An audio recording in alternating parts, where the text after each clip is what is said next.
So welcome to the second installment of Kirk History Tidbits. Last week we did all the stained glass in the entryway, and now we're going to do the ones on the south side of the church. So this first window here, we have Moses, and you'll see we have the burning bush up top. He's holding the 10 Commandments. And then over here we have Isaiah. He's holding a scroll. It says, "Unto us a child is born." And these windows represent the law and prophecy. The colors in them are just so rich. And then we're going to come down here, and if we look up top, we have one of the most famous pieces of stained glass in the Kirk. It has a very unique story. So this is called the Good Shepherd window, and the pieces of stained glass on either side of that represent prophecy and evangelism.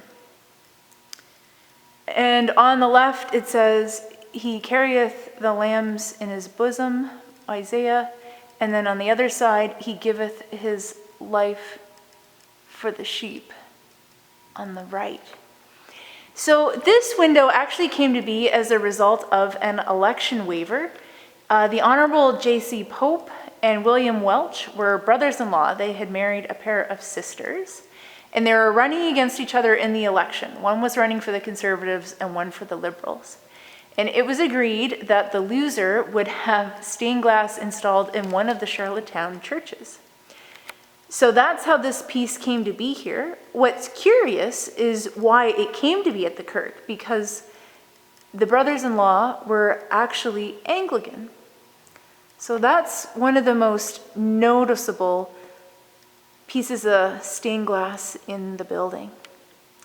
And then directly below, so I'll do these one at a time, these three windows were donated in memory of those who lost their lives in the Second World War. So on this first one, we have St. Stephen. At the top, we have the shield representing the Dominion of Canada. So that's St. Stephen. And at the base is the crest for the Navy, I believe. And then coming over to the next one, we have St. John. So up top, we have the crest for Prince Edward Island. Above the crest for the Army. So you'll see who gave their lives in freedom's cause in World War II, right at the base there. And this one here has that medallion up top, represents the city of Charlottetown. It's St. Timothy. And at the bottom, we have the Air Force crest. Now, if we keep going, we then come to St. Peter. So up top, we have the keys crossed. Then we have St. Peter. He's holding the keys to the kingdom. That red book has a symbol on it. We've seen it before. It's the Chi Rho symbol, so Christ the Redeemer. So that's that window. St. Peter, known as the apostle to the Jews. And then we have St. Paul. We've got that lamp of learning up top.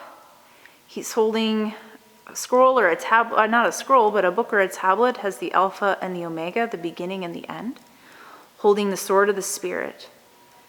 And St. Paul is known as the apostle to the Gentiles. And then we're going to come down here. This is known as the Prowse Memorial Chapel. And we have another Good Shepherd window. And I just have to say, there's something about this piece that I love. It reminds me of a verse in the Bible that says, "He gathers the lambs in his arms, and he carries them close to his heart." And sometimes when I am just having a hard time, those are the words I hold on to. We are held close to the heart of God, and he never lets us go. So that's the last piece we're going to do today. I don't think, well, maybe we can, That's as close as we can get. It's hard to see, but that is St. Andrew up there. And St. Andrew is the patron saint of Scotland. So you can't see that piece quite as well at this time of day. Maybe we'll try again next week. So thanks for tuning in again, and we'll remember this verse about being held close to God's heart. And, we're also held close in one another's hearts. So hoping that you have a safe and healthy week, and just know we are thinking about you all. Bye for now.